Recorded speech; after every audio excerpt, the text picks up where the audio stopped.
Bonjour et bienvenue, c'est le débrief à vif du match FC Martigues Sporting Club Toulon. Une défaite pour le Sporting. Aujourd'hui nous accompagne Manu et moi, le coach du FCM Greg Poirier. Greg, merci de nous accompagner, d'accepter une nouvelle fois notre invitation. Bonjour à tous. Salut Greg. Salut Greg, salut coach. Alors pour entrer dans le vif du sujet, Greg, semble-t-il, si je me fie à ce que j'ai lu du journaliste qui a écrit l'article relatant le match d'hier soir, vous aviez beaucoup de blessés. On avait énormément de blessés et depuis le début de l'année, je pense qu'on a eu beaucoup de malchance. Alors après, les blessures, c'est multifactoriel, comme on dit souvent, mais c'est impressionnant. Donc par rapport à d'autres équipes comme Gaulle ou même Toulon en ce moment qui arrive à mettre la même équipe sur 3 ou 4 matchs d'affilée. J'ai jamais pu mettre la même équipe. Après, on avait quand même la chance d'avoir composé avec Jamal Mohamed, le directeur sportif, un groupe élargi. Et j'ai envie de dire heureusement parce que j'ai eu beaucoup de blessés. Et là, j'en avais entre 6 et 8 et un suspendu en plus. Est-ce que justement, avec tous ces absents et en encaissant un but assez rapidement dans la rencontre, tu t'es mis à douter? En fait, on a pris un coup derrière la tête contre Monaco. La semaine a été très difficile. Et j'avais presque prévu dans ma tête qu'on prenne un but d'entrée pour pouvoir l'accepter, en fait. Sinon, ça allait être dur moi-même de remonter et de me remobiliser, et l'équipe y compris. Donc, je m'étais accordé le fait qu'on puisse prendre un but d'entrée. Et du coup, de rester calme, sachant qu'on a de la qualité, on a aussi certains défauts quand on prend des buts. Et ça, on a pu progresser tout au long de l'année. C'est un match en début d'année qu'on aurait perdu, ça c'est sûr.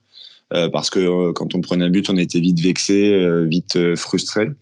Et là, on a voulu mettre notre jeu en place, malgré que c'est sûr que ça fait pas plaisir d'être mené d'entrée de match comme ça.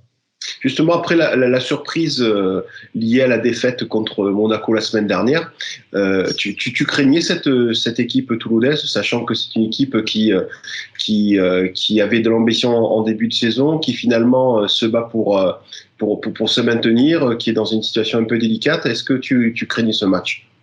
Oui, forcément. De toute façon, je pense qu'en N2, faut être craintif avec toutes les équipes, surtout en début de semaine quand j'ai vu le nombre d'absents que j'avais. Après, une fois que dans ma tête, je sais où je veux aller, avec les joueurs que je veux aller, j'ai tendance à avoir que des ondes positives et à me conditionner positivement, on va dire. Mais c'est sûr qu'en début de semaine, la tâche n'était pas évidente pour les deux raisons, à savoir d'une part que c'était un coup d'arrêt sur notre série, Monaco, et puis qu'on allait rencontrer une équipe très en forme, très expérimentée et qui avait perdu le match aller, et donc qui avait à cœur de venir faire quelque chose chez nous.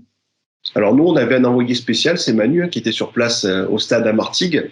Manu, quels sont tes ressentis par rapport à cet entame de match justement du Sporting qui lui permet de marquer sur un but de Simpara? Moi, je suis toujours embêté pour nous juger parce que je sais pas si j'avais un œil vraiment extérieur comment je verrais les choses, mais j'arrive pas à voir notre équipe, comment je pourrais dire,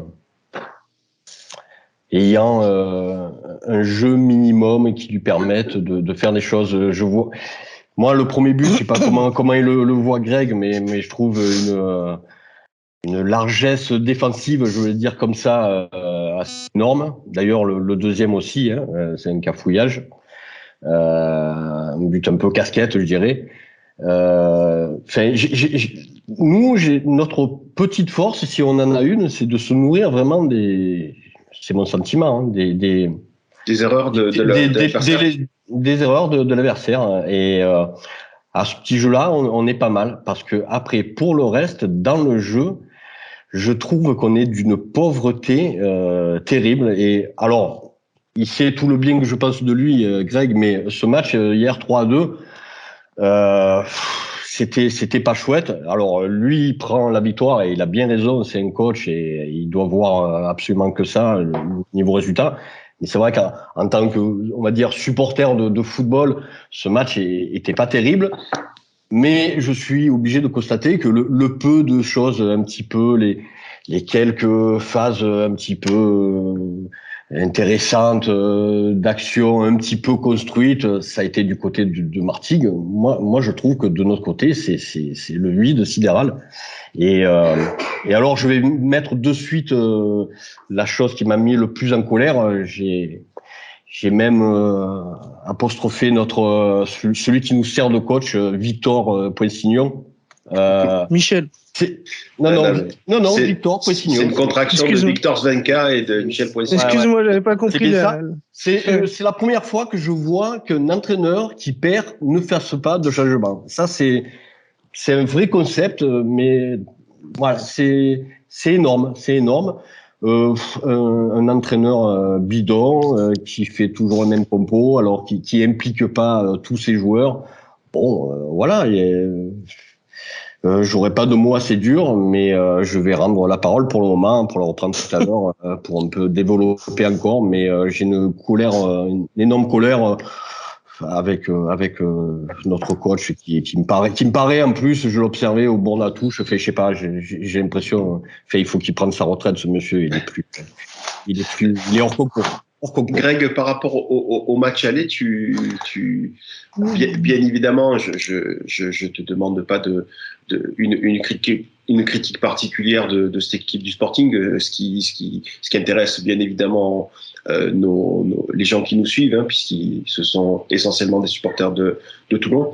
Mais entre le match aller et ce match, est-ce que tu as relevé certaines choses par rapport au jeu, sachant que ce sont deux coachs différents qui étaient sur le banc hier soir? Il faudrait... vous m'entendez? Oui, très bien. Il faudrait rentrer dans le détail et dans un visionnage un peu plus précis, mais de façon générale, déjà ça reste la même équipe, et de façon générale, si vous voulez, par rapport aux périodes où on rencontre Toulon, c'est-à-dire que c'est une équipe qui, à l'aller comme au retour, venait de gagner 2 réserves pro en mettant de l'impact et en étant disciplinée. Donc j'ai vu un peu la même identité d'équipe, ça c'est sûr, que ça soit avec Batelli ou avec Poinsignon. Mais voilà, moi c'est clair que je suis pas là pour juger les coachs adverses. Après, j'ai tendance à penser que c'est une équipe qui est venue, ou même qui a joué le match aller, pour être disciplinée, structurée avec ses 2 lignes de 4. Et attendre l'erreur, comme vous avez pu dire tout à l'heure, de l'adversaire. Après, c'est des choix par rapport aux forces de l'équipe, par rapport au classement de l'équipe, par rapport à plein de choses. C'est là où je vais pas juger la position des coachs adverses sur ça. Et ça a plutôt réussi avant de jouer contre nous. Donc c'est pour ça qu'ils restent dans ce schéma-là quand on joue contre eux. Et effectivement que dans mon approche avec mes joueurs, j'avais prévenu tous mes joueurs, notamment j'avais même prévenu le premier but qu'on pouvait se le prendre et sur une diagonale de Wasfan. Parce que c'est vrai qu'ils ont un style de jeu, mais après c'est par la force des choses, c'est les résultats, les changements d'entraîneur. Les premières valeurs qu'on recherche, c'est de créer un état d'esprit, une discipline, pour pouvoir après amener des choses dans le jeu. Nous, sur cette deuxième partie de saison, même on avait commencé en premier, quitte à faire des erreurs et à pas gagner tous les matchs, à jouer. C'était un parti pris, on voulait jouer. Et parfois on se fait planter comme on l'a fait en début de match sur une diagonale où on n'est même pas déséquilibré, mais on perd le premier duel de la tête et puis on n'est pas dans la surface après. Donc voilà, après je comprends aussi les coachs qui font ce choix-là dans un souci de se rassurer. Il faut pas cracher dans la soupe, et je comprends aussi les supporters et notamment l'avis de Manu, qu'on peut être en attente de certaines choses quand on est supporter de Toulon. Jérôme, je rebondis sur ce que vient de dire Greg. Tu le ressens, cet état d'esprit, cette discipline dans l'équipe de Toulon, puisque c'est un peu ce qui ressortait quand même sur les 3 derniers matchs, notamment l'état d'esprit. Oui, mais comment faire fi de l'adversaire? Les équipes qu'on bat la plupart du temps, c'est des mal classés, il faut pas se leurrer. Donc l'état d'esprit c'est bien, mais dès que le niveau s'élève, et encore il y avait des absents à Martigues, donc j'imagine que ça aurait dû être encore plus fort. Ça se voit. Après, il n'y a pas que l'état d'esprit. On peut pas on est obligé de parler de contenu quand même. On a aucune phase de transition dans le jeu. On est toujours dans le jeu direct. Et le jeu direct, s'il n'y a pas de qualité dans la passe, ça devient vite des ballons vite rapidement perdus et rendus à l'adversaire. Et c'est autant de munitions que tu donnes à l'adversaire. Pour le coup, hier, le match est très particulier. Sur les 5 buts inscrits, j'ai l'impression qu'il y a 4 buts qui ont aucun sens, des cafouillages à chaque fois. Ouais, c'est pas très parlant. Mais oui, je suis déçu quand même du rendement de l'équipe parce on propose rien, quoi. C'est ça qui me rend dingue, c'est qu'on propose que dalle.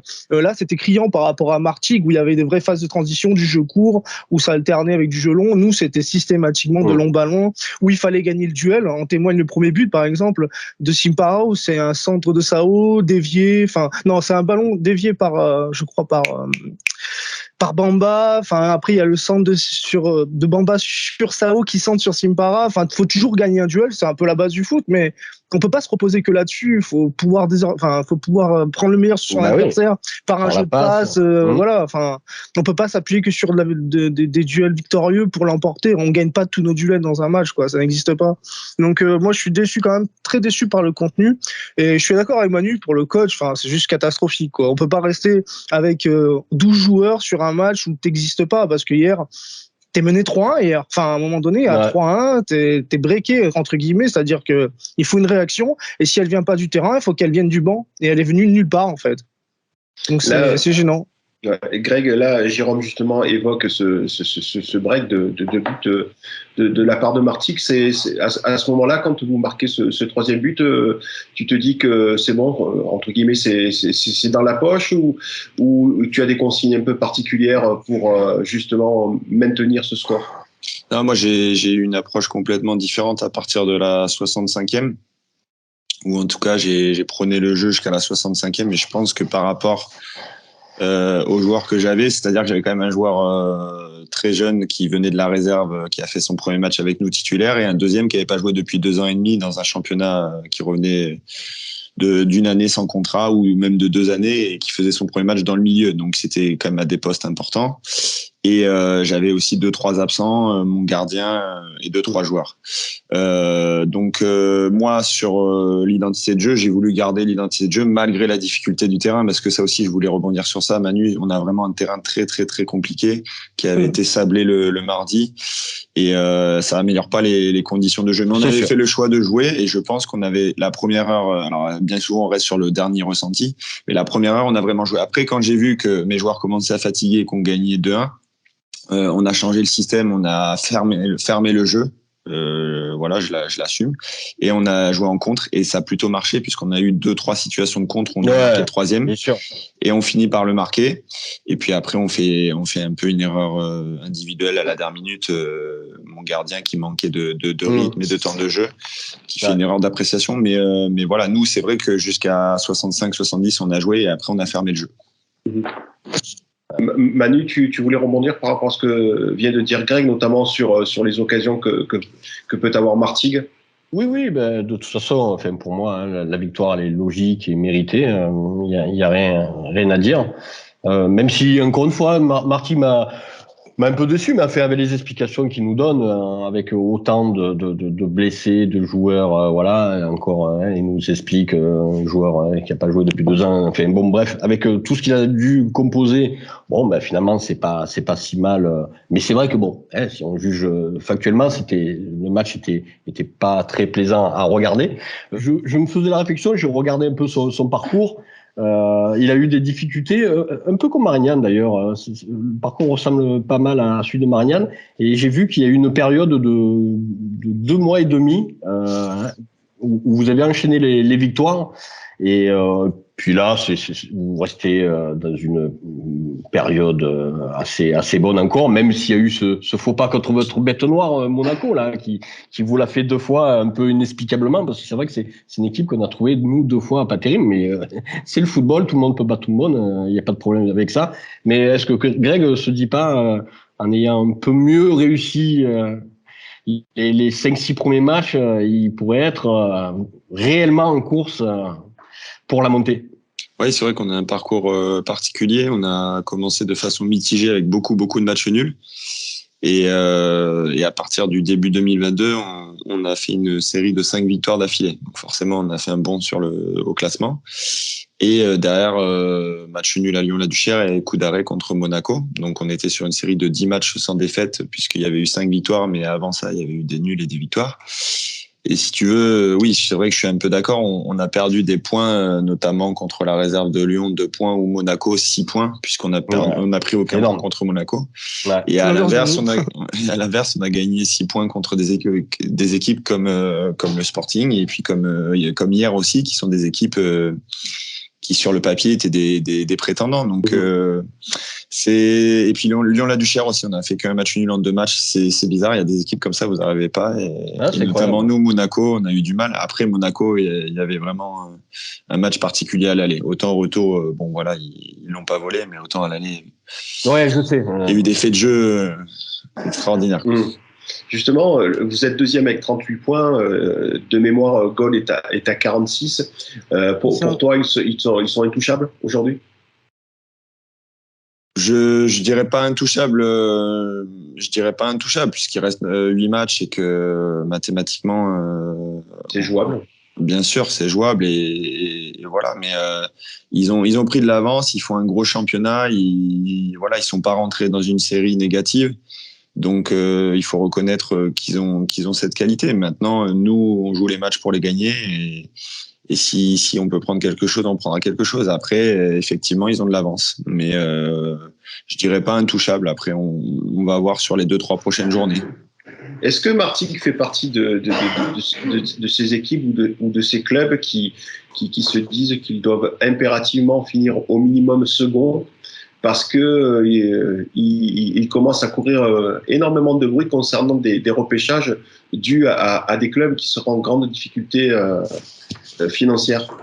Alors tout ce que je sais, c'est que Martigues se doit d'être dans les 5 premiers par rapport aux attentes et à l'histoire du club. Ça, c'est sûr. Après, sur la deuxième place et éventuellement les repêchages, on n'en a pas du tout parlé. Donc, je sais pas. Après, oui, il faut jouer aussi cette deuxième place. De toute façon, nous, on revient de loin après cette première moitié de saison, donc on a à cœur de pas tout gâcher comme on dit. Mais après, non, on n'a pas eu écho d'éventuels repêchages, même s'il va peut-être y avoir une réforme sur les championnats. Ah oui, c'est vrai qu'il y a en plus effectivement cette réforme prévue pour 2023-24, hein, si je ne m'abuse. Voilà, tout à fait. Jérôme, par rapport au match, toi, tu n'étais pas présent au stade, hein, tu étais derrière ton écran, donc peut-être que en termes d'émotivité, le filtre de l'écran crée quelque chose. Bon, tu as déjà dit des choses concernant, entre autres, ton accord quant au choix du staff et du coach sur les changements, mais est-ce que tu aurais des choses positives à dire sur cette rencontre de la part du Sporting? Moi, ce qui m'a marqué, c'est que c'est surtout malheureusement le négatif. On voit que ceux qui ont un peu été dans le dur sur ce match, ça a été nos latéraux, ceux qui apportaient satisfaction depuis le début de la rencontre. Et après, on voit des rentrées comme Bamba qu'on attendait un petit peu au tournant. Je l'ai trouvé très mauvais et en même temps, le mec est décisif sur les 2 buts puisqu'il dévie le ballon sur Sao sur le premier et il marque le second. Donc, qu'est-ce qu'on peut en tirer de positif? Franchement, moi, j'attends que ça se termine au plus vite. Greg Poirier parlait de la place de Martigues dans ce championnat, ça doit être dans les 5 premiers, c'est aussi la place qu'on doit occuper. Aujourd'hui, on est 11e à 19 points du leader. Enfin, je ne pense même pas pouvoir le dire un jour, ça. Voilà, on n'a rien à foutre là, c'est une saison à oublier et c'est surtout une saison qui va engager nos dirigeants à avoir impérativement des résultats l'année prochaine. Et là-dessus, on n'a aucune garantie et je me demande ce qui va se passer en cas de deuxième saison aussi minable, hein, parce que c'est le terme, on est ridicule. On est ridicule. Manu, ça va être ton heure, tu vas pouvoir te lâcher. Tu disais tout à l'heure que tu t'accordais un petit peu de temps. Non, non, parce que si je le fais, je vais être grossier. Bon, c'est pas. Je l'ai été avec le coach hier soir. Lui d'ailleurs, c'est marrant. C'était pas fini, c'était pas sifflé à la fin du match. Il est de suite rentré comme un voleur dans le vestiaire. Ça m'a fait bizarre. Il a aucune interactivité. Il fait pas les échauffements. C'est très particulier comme coach. Hein. J'avoue que là, je suis assez dépité. Et ce qui me fait le plus peur entre vous et moi, c'est que j'ai bien peur qu'on doit se le coltiner, ce monsieur, l'année prochaine, parce que je vois pas autre chose se dessiner. Et c'est ça qui me fait finalement le plus peur. S'il restait que 6 mois, ça serait pas grave, mais parce que c'est son contrat, il a que 6 mois, mais je pense qu'il va être prolongé, et ça c'est un autre grand malheur. Mais sinon, je pense qu'on a fait le tour de ce qu'il fallait dire sur ce match. Je me faisais des réflexions. Je me disais quand on est dans une situation du côté de Martigues, comment ça doit être un peu peut-être pas évident à gérer au point de vue mobilisation. Alors certes, ils sont deuxième, mais parce que moi je pense que ça va un peu se bouffer le foie entre vous tous derrière goal. C'est pour ça que au-delà de leur avance factuelle, c'est pour ça que je pense qu'ils ont vraiment un pied et demi en national. C'est que je vois pas d'équipe suffisamment forte pour revenir et les doubler. Et ça doit peut-être pas toujours être évident, même si on prépare toujours les rencontres pour les gagner, mais pour être vraiment extrêmement motivé, je sais pas. Du côté de Greg, et pour nous c'est presque encore pire, parce que bon, je ne nous vois pas évidemment descendre, mais finir comme ça dans le ventre mou du classement, ça va être déjà, je le vois, moi à titre personnel, c'est très difficile. C'est une saison, c'est la première fois depuis que je suis le football que je m'ennuie qu'une saison se termine. C'est la première fois, première fois que je m'ennuie qu'une saison se termine. On est au mois de mars, et c'est vraiment ce que je me faisais comme réflexion, et j'ai peur. L'avenir me fait peur, et donc plutôt que d'être grossier, je préfère penser à être inquiet, on va dire.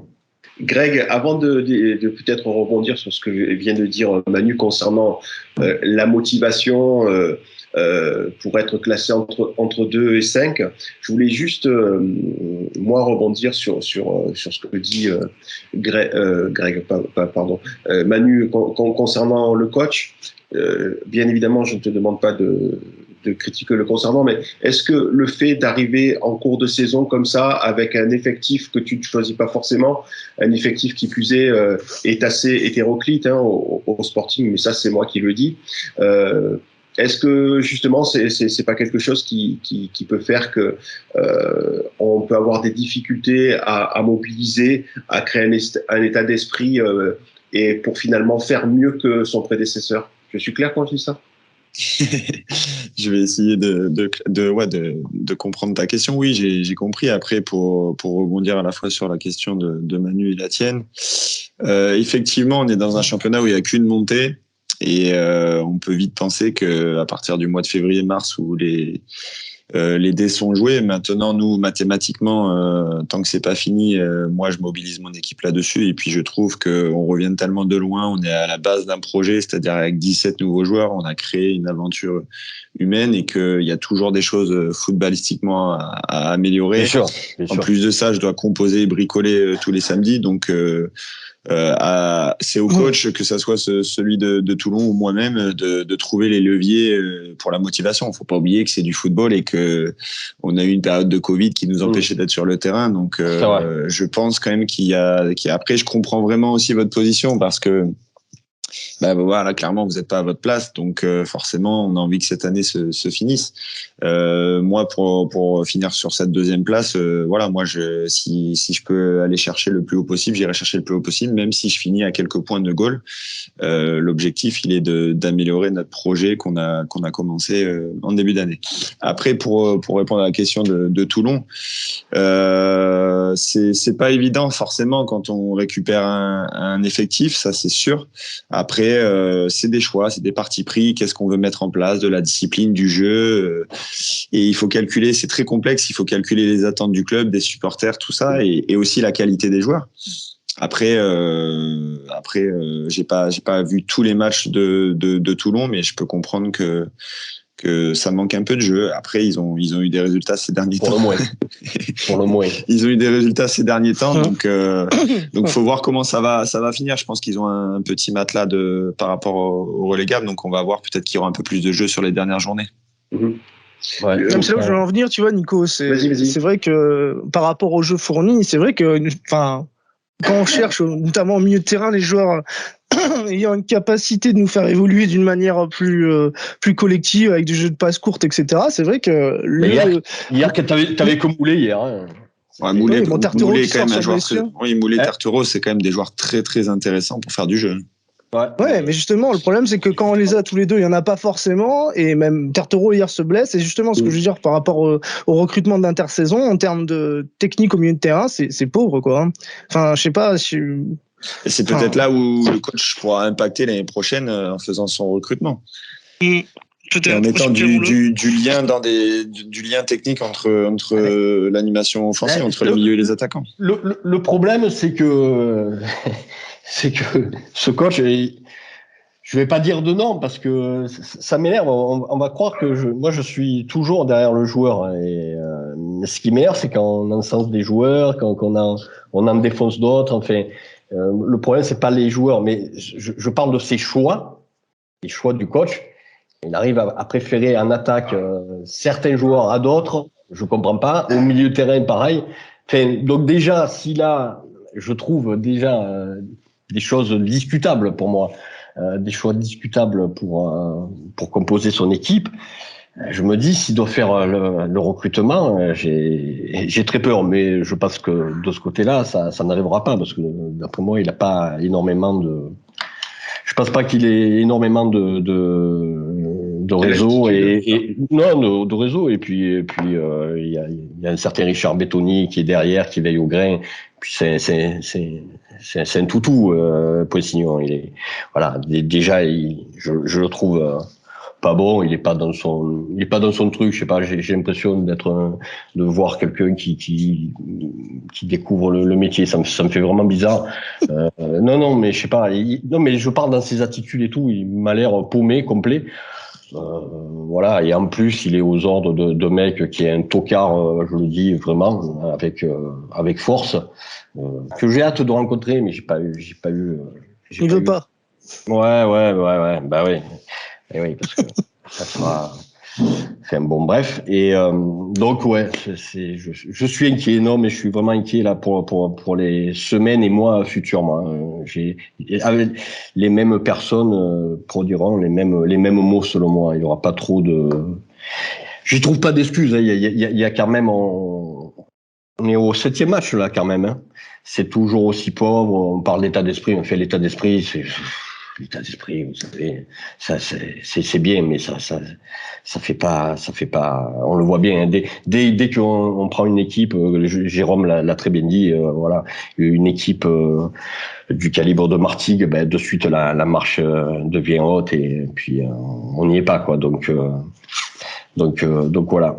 Est-ce qu'on a des infos sur l'absence de Boujama encore, qui a été remplacé par Belkichin sur le banc? Il était blessé ou c'est un choix du coach? Ouais, j'ai pas d'infos. J'espère si on peut dire qu'il a été blessé, parce que si c'est un choix, alors là.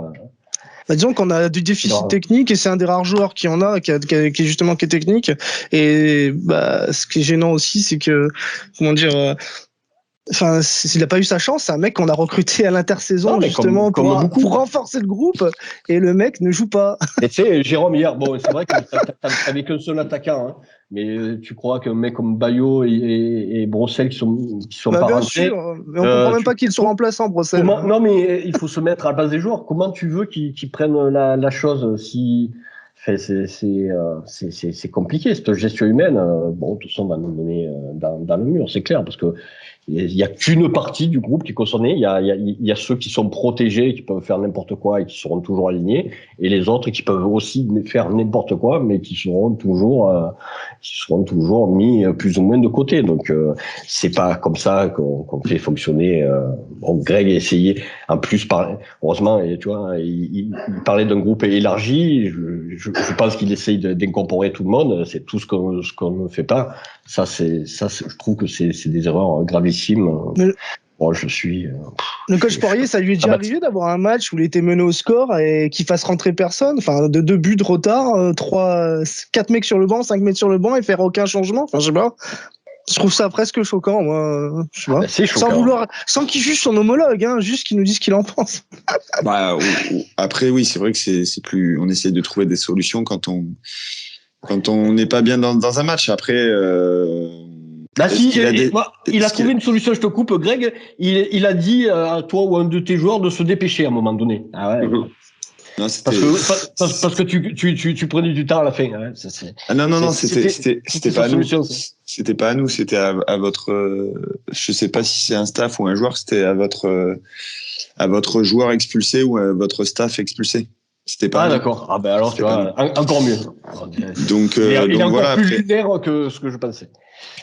Donc non, moi je vous dis, je suis pas là pour parler des coachs, donc vous aurez rien de moi par rapport à ça. Après, pour répondre à la question, parce que je veux quand même être honnête, oui, quand on perd, il faut essayer de trouver des solutions. Ça, c'est sûr et certain, c'est une évidence. C'est clair. Après, est-ce qu'il avait les joueurs offensifs? Est-ce qu'il était content des milieux défensifs? Il était peut-être satisfait des milieux défensifs qui étaient sur le terrain. Là, on parle de 2 joueurs défensifs, si je me trompe pas, Brossel et Bayo. Donc voilà. Même si Brossel a un petit côté, lui un côté relayeur. Je suis d'accord, ouais, il peut organiser un peu le jeu. Donc est-ce qu'on peut-être à la place de Gomez, on va dire. Est-ce qu'on peut être satisfait défensivement quand on a pris 3 buts? Ah non, mais je dis pas que moi je le défends pas sur son. Moi en plus. Oui, je sais. Je suis plutôt pour faire du jeu. Même totalement. Après, il faut, quand je parlais d'état d'esprit, c'est pas aller, les gars, on gagne. C'est faire du jeu pour que ça soit efficace, c'est-à-dire pour que les gens soient imprégnés collectivement. Parfois, dans des équipes joueuses, il y a un peu le fait de jouer naïvement et se faire planter, ou des joueurs se montrer pour être recrutés. Non, moi je veux qu'on joue collectivement pour gagner, mais c'est clair que ça passe par du jeu. Après, c'est un timing, c'est une composition d'effectifs qui correspond à ça. Nous, on a là par exemple, j'avais pas Fouad Kadir et 3 joueurs de ballon, et j'ai quand même fait le choix de garder cette identité de jeu au moins pendant 1 heure. Donc voilà, après c'est des choix de coach. Je pense que les 2 fois qu'ils ont joué Martigues, c'est qu'ils venaient de jouer contre des réserves pro où ils avaient mis beaucoup d'impact, de la réussite sur les coups de pied arrêtés, et ils ont voulu être dans la continuité. Malheureusement, parfois le coaching fait qu'on veut tout le temps de la continuité, et peut-être que là maintenant qu'ils ont un peu plus d'avance sur le premier roll gap, qu'ils peuvent se mettre à jouer un peu plus, surtout à domicile. Je sais pas contre qui vous jouez la prochaine fois. Marignane, voilà, qui n'a pas forcément encore de réels objectifs, puisqu'ils sont maintenus et qui sont un peu loin de goal. Ouais. Au passage, je te coupe, un MI4 contre l'OM, donc grande équipe de Marseille. Voilà. Greg, ça va être bientôt l'heure de conclure l'émission.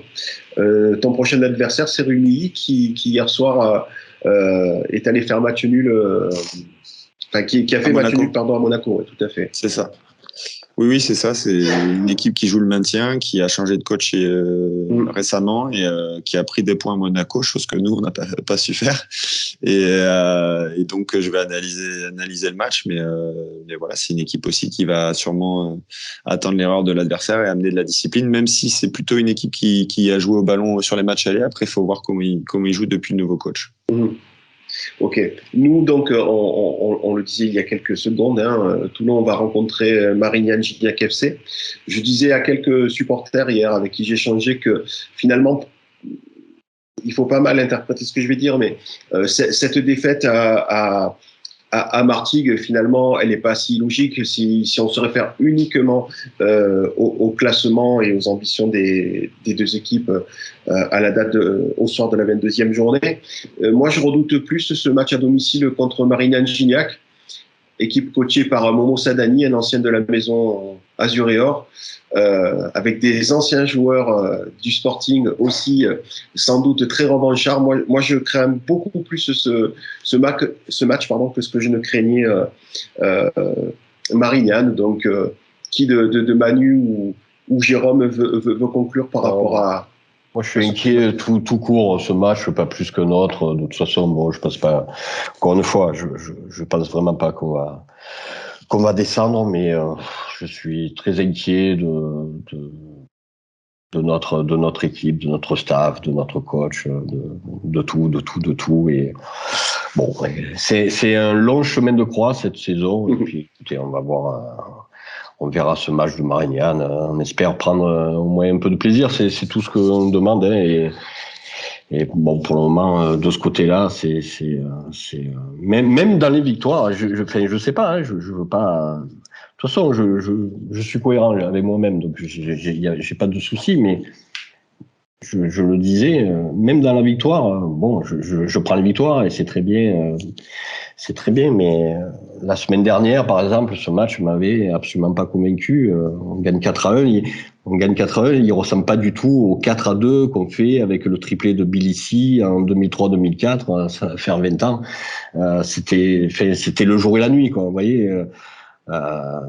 Voilà, c'est plein de choses comme ça, mais encore une fois, chaque chose a son temps, suite au prochain épisode.